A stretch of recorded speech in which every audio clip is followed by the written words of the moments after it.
Please give a warm welcome to the host of Broadway Buzz, Mr. Joe Garrett. Thank you. Thank you very much. And welcome to Broadway Buzz, and welcome to Girl from the North Country. In 2017, I was in London. It was unexpected. Normally, when I go to London, I plan every single moment down to the split second so I can see 8 or 10 shows in London per week. In any case, the trip came as a surprise, and I got there and I said, what am I going to see? And at the Old Vic, they were having the opening night of Girl from the North Country. And I try to keep track of things that are coming into major theater capitals.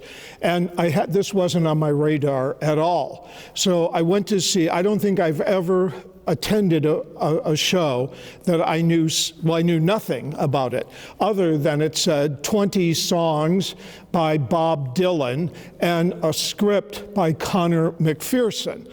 Well, as we know, Bob Dylan is America's great troubadour. He's been our troubadour for over 60 years, giving us groundbreaking music. Remember, he has sold over 145 million records. He has over 50 albums. He has received every major music award in the world, including the Nobel Peace Prize for Literature. And then, of course, there's Conor McPherson. Now, that is a name that is not as familiar in America as it is in England or in the British Isles.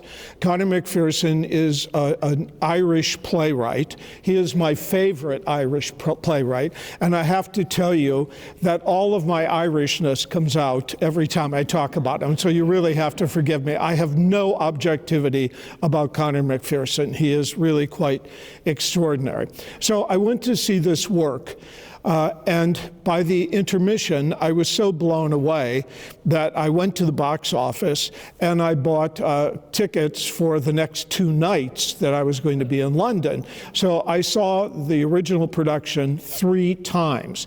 Now, what I want you to remember about theater in England, especially in theater in London, and theater especially at the Old Vic, is that they find the greatest actors. So when you see this show, you will see that it is a treasure trove of acting roles. Every character has memorable role to play in this show. And of course, in England, when it's cast with the greatest British character actors in the world, I went back every night and decided I'm going to follow those 3 characters this time through the show, and because so much is happening on the stage. It is an extraordinary work.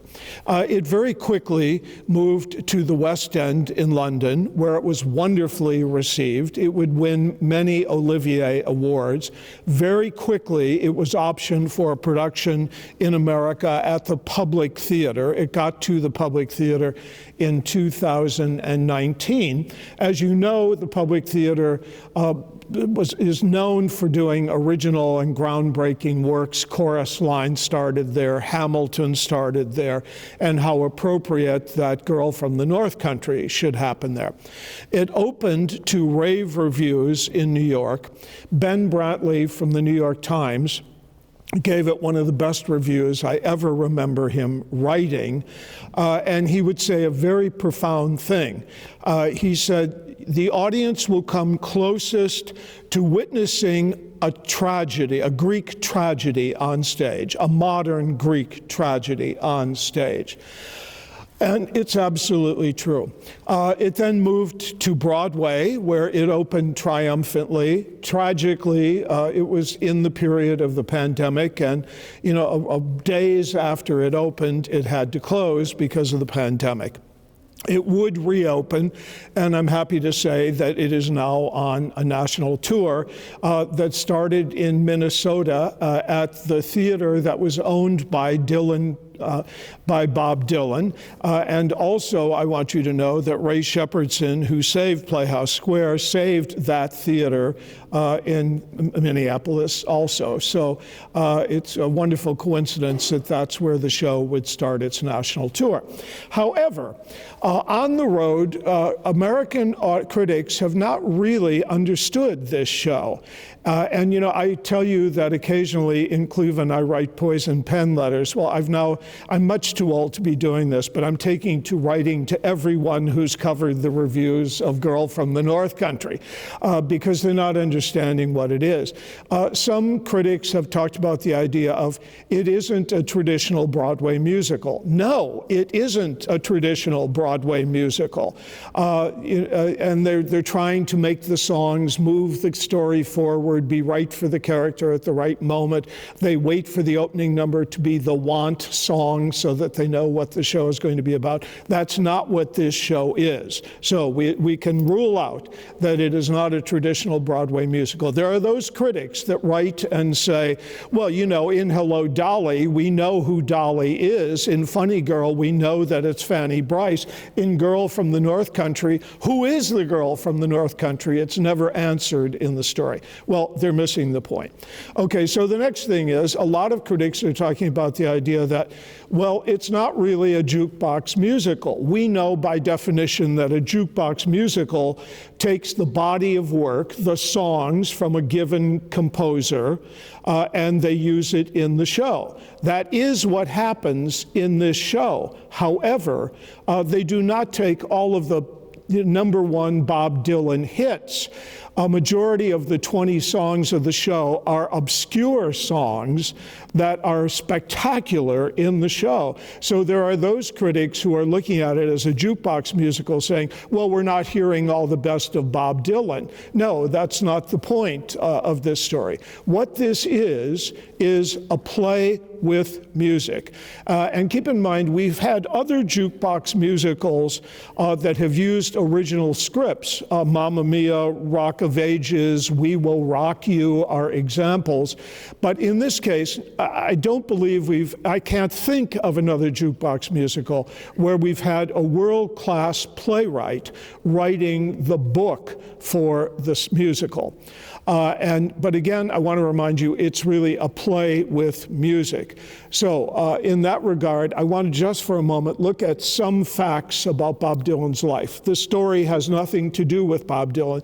The story takes place in 1934 in Duluth, Michigan, in the midst of the horrible Depression. Keep in mind, by 1934, all of the great damage has been done.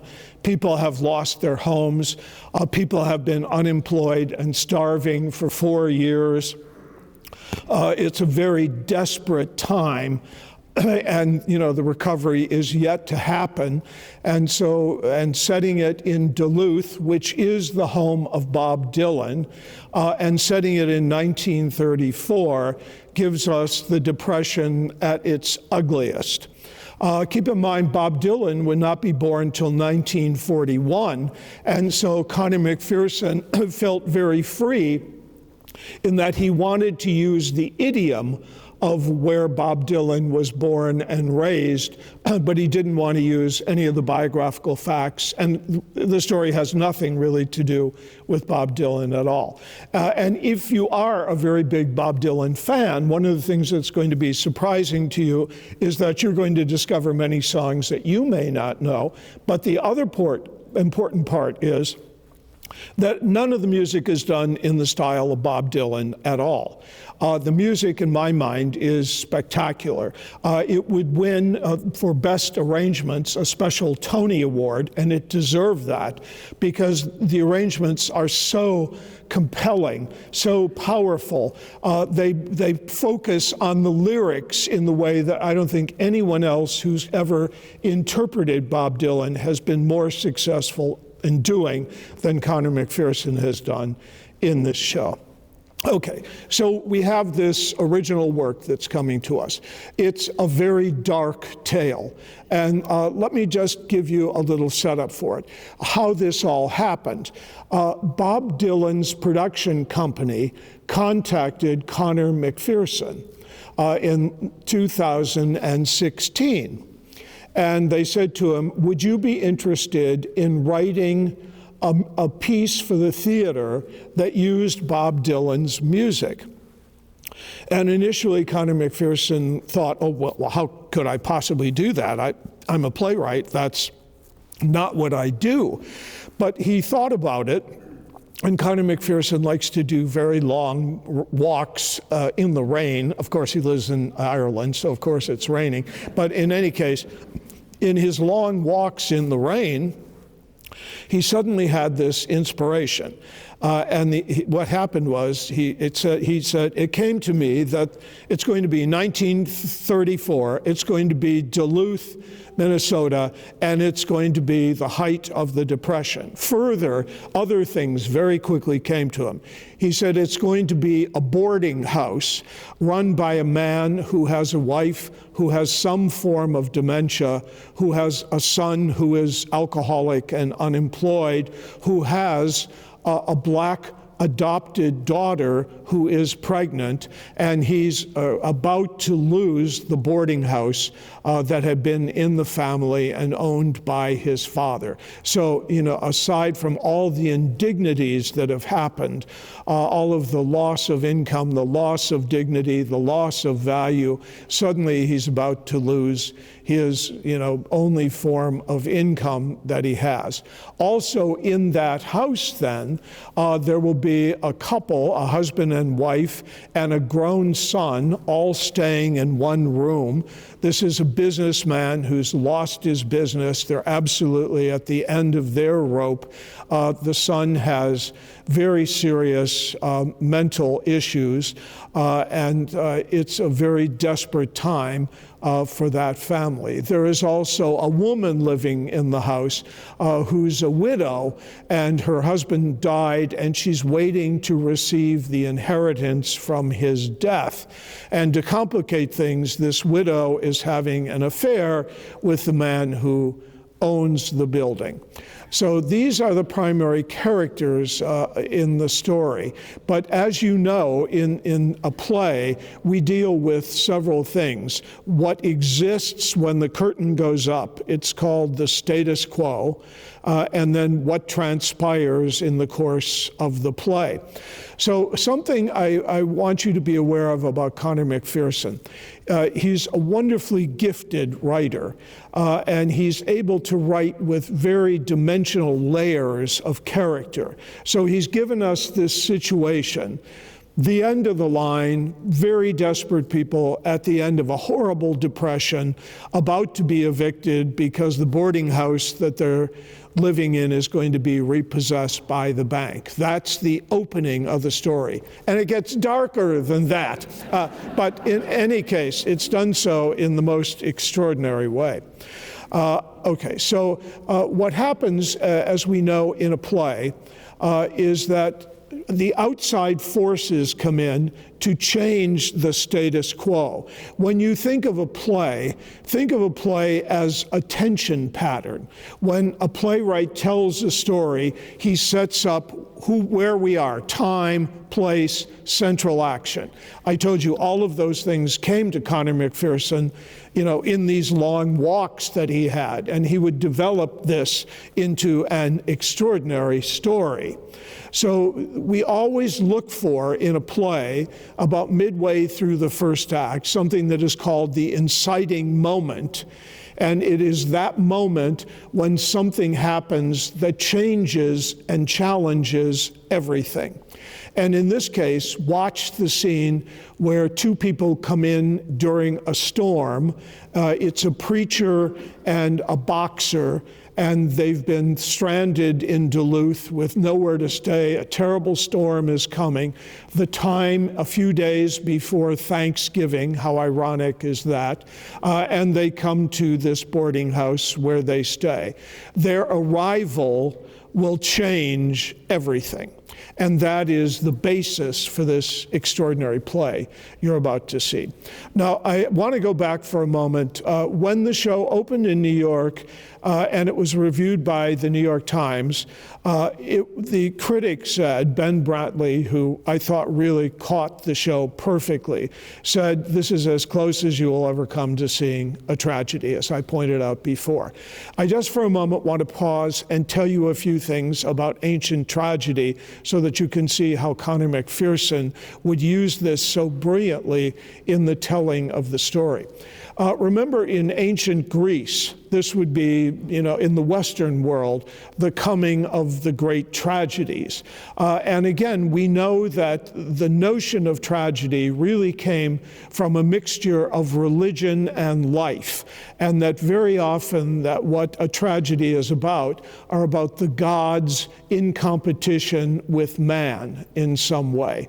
And so the definition of a tragedy, the word literally is tragos, which means goat song, which literally meant in the Greek culture, they would offer a goat as sacrifice to the gods to present their play. And they would do this at festivals, and they honored Dionysius at the time. Remember, Dionysius was the god of wine and fertility. That's a pretty good combination, right? So everyone would come, drink, celebrate, have days of celebration, and then they would go to the theater, be presented with a tragedy that would cleanse them. And the term that we come up with is catharsis, meaning that a tragedy then is a serious story that is carried to its ultimate catastrophic conclusion. And we know that's going to happen, and we know we're going to witness this tragedy. In the process of doing that, we experience this emotional experience which ultimately purges us. It has the quality of religion, but it also has the quality of the highest form of theater. And so Conor McPherson is going to use these ideas in the telling of this story. So right at the beginning, when we meet these people, we realize that they're not yet at the bottom, and there's a lot more to go through, and that's what the play is going to be about. And so once the coming of these two strangers come into the space, everything changes, and the rest of the play will be about what happens until we lead to the ultimate catastrophe of the story. And it's brilliantly done. The other major thing that came from the ancient Greeks that Conor McPherson would borrow is the idea of the chorus. Remember, in the ancient Greek tragedies, there would be a very, depending on if Aeschylus wrote it, there might be as many as 100 chorus members. Sophocles, there might be 15 members. Euripides, there might be 10. So they kept, honing down the size of the chorus. But it is a group of community people that are expressing the feelings of the times. So we see in this powerful story that we're going to see a chorus. We know many of the central characters that are described to us in the play that we see, but also there is an anonymous group of people that function in a choral way in this story. So they sing and they comment on the action of the story. That was the purpose of the chorus in ancient Greek tragedies. And that is what the chorus does here. So watch very carefully. The music in this show is used so brilliantly, and it doesn't always, it's not perfect for the character at a given moment. It doesn't move the story forward. But the music very often makes us pause and realize where we are, and it gives us a moment to put things into perspective. So just experience the music for what it is. And if you see this group of people sort of moving through the space, they are just the chorus. They are the community who live in Duluth, who frequent this establishment. It's really right out of a Eugene O'Neill play, actually. And so what it is you're seeing then are the chorus they open the show. They sing opening songs that sort of establish a mood for us. So watch how brilliantly that is done. So it's very important, as you know, with Bob Dylan, people have always pressed him saying, what do your lyrics mean? And Bob Dylan's answer is always, well, what do the lyrics mean to you? It doesn't matter what they mean to me. What do they mean to you? And that always seemed like a sort of flip answer, but actually it's a very good answer.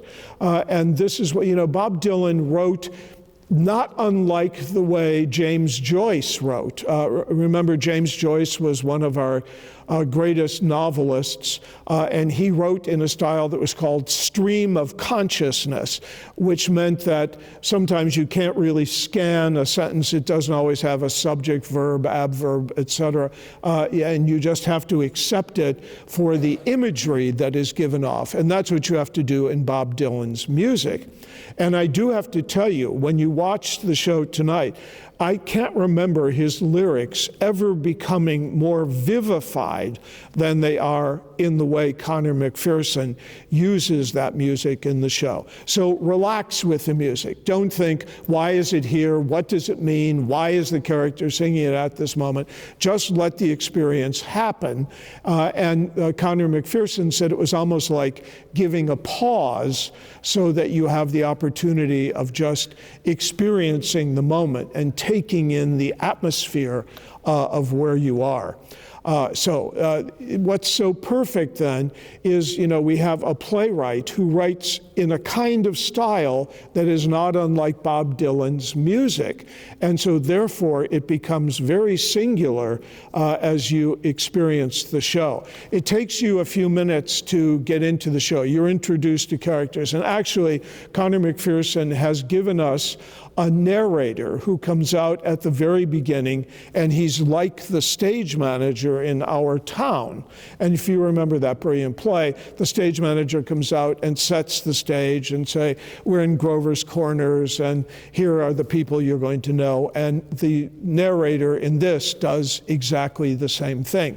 It's used very sparingly, but it's so powerful and effective. Especially watch how the narrator is used at the end of the play when he does the sort of epilogue and summarizes what happened to everyone. It's very spine-chilling and beautifully done. So there are a lot of conventions in this show that you have to accept. One, we have a narrator who's talking directly to us. That's what the leader of a chorus would do in an ancient Greek tragedy. He would come out and say, the place is Thebes, we're seeing a story about Oedipus, etc., and he would lay the groundwork for the story. And so in that way, Conor McPherson uses that character in the same way. And yet he's an organic part of the story. He is a doctor who tends to all of these people in the story and part of this small community. Also, I want you to be aware that Conor McPherson is also the director of this show. And as you know, it takes place in this boarding house. And sometimes when we see the boarding house, it's very dark and claustrophobic, and we see drops that come in that are really scrims, meaning that if you light behind it, you can see the silhouette of a person. So it's always giving you a sort of dimensional view of what the boarding house is like. But then the location, we are on Lake Superior. It is November.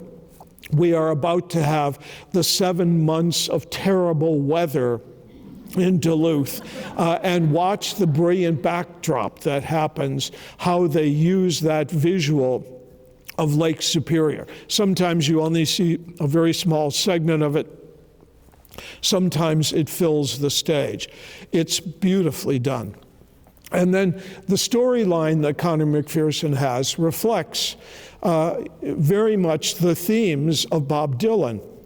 Remember, when Bob Dylan was very young, and he left his home in Duluth he hitchhiked to New York. He had $10 and his guitar, and he went to New York because his idol, Woody Guthrie, was dying, and he found his way to the hospital where Woody Guthrie was dying, and he literally spent time with his idol. Very quickly, Bob Dylan was able to move into that world of Greenwich Village. I mean, this is the leftover late 1950s going into the 1960s, when we had Ferlinghetti and Allen Ginsberg, and it was the mecca for beat poetry, and we had all of these little coffee houses and little bistros where the beat poets would read their poetry and play their guitars. So Bob Dylan would fit perfectly into that world. There was a venue for him to move into, these small coffee houses, these small cafes, and he was carrying the philosophy of Woody Guthrie, but then at the same time he would embrace the philosophy of Kerouac and Ginsberg, and then read the other great poets, who had influenced this period, like Rimbaud and Verlaine, and so all of this will be reflected in Bob Dylan's work. And in the same way, Colin McPherson would have spent his youth reading Yeats, who was the great Irish playwright, who always brought a kind of mysticism and magic to his work. So in the same way that Bob Dylan is doing that, taking the sort of mysticism and images from the sort of bohemian poets of the day and using them as images in his work. In the same way, Conor McPherson is using this sort of mythic idea that Yeats used in his writing. We have a term that is called magical realism. And magical realism started being it referred to some of the great novels of the period. So Salman Rushdie or Günter Grass or Isabel Allende wrote in this style, where they told very realistic stories, but there would be a level of mysticism or mystery about it. Conor McPherson will do this very strongly in the show. Watch for it. Especially there's a moment in the second act where the daughter, the black daughter who is pregnant and no one knows who the father is, she describes the moment of conception, and it moves into this very mythic place. So this scares audiences. I mean, we go back just to the title, Girl from the North Country. Remember when Dylan wrote that song, it was a song about a loss. It was the loss of a loved one, a young girl he was in love with. She was the girl from the North Country, and he lost her from his life. And this is a sort of lamenting song about that. So as a title, it really becomes very provocative. But one of the things I want you to realize is when you watch Conor McPherson, it's the same thing as if you're watching Chekhov. It's exactly the same as if you're watching Ibsen or Arthur Miller. All of the answers are not there right away, and you need time to think about it. And it's so interesting to take these unanswered questions that exist in the story and give yourself time, give yourself a day, give yourself 2 days to think about it, and then ask yourself, who is the girl of the North Country in the story I've seen as I've interpreted it? And it becomes enormously powerful to let this kind of thing happen. It's the same way you can't read Salman Rushdie and understand him moment for moment. You have to take in the story. It's mythic. And then after you finish the story, after all the pieces have come together for you, then you go back and think about the details of it. But you're in for a ravishing treat in that the music is extraordinary. The song "Like a Rolling Stone" is, one of Bob Dylan's most famous songs, but I don't think it's ever been used better than it's used in this story. And what you realize when you hear that song is every one of the characters in this play are really like a rolling stone. And the metaphor metaphor just keeps piling on itself. Conor McPherson, then, in my mind, is a great lyric writer, but also he's a brilliant storyteller. Watch carefully how these characters keep revealing themselves. Ibsen talked about the idea that a character is like an onion, and you keep peeling away layer after layer after layer. And that's exactly what Colin McPherson does. We meet these characters, we come to an immediate understanding of who they are, and then we watch the whole rest of the evening where all of our values change about that character.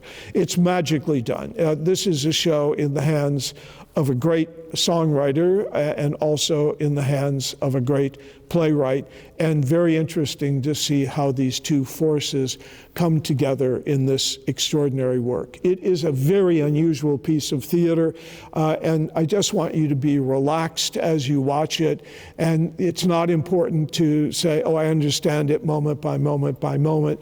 That's not how it happens, but it reveals itself in the most compelling way. So I hope you will enjoy Girl from the North Country. Thank you.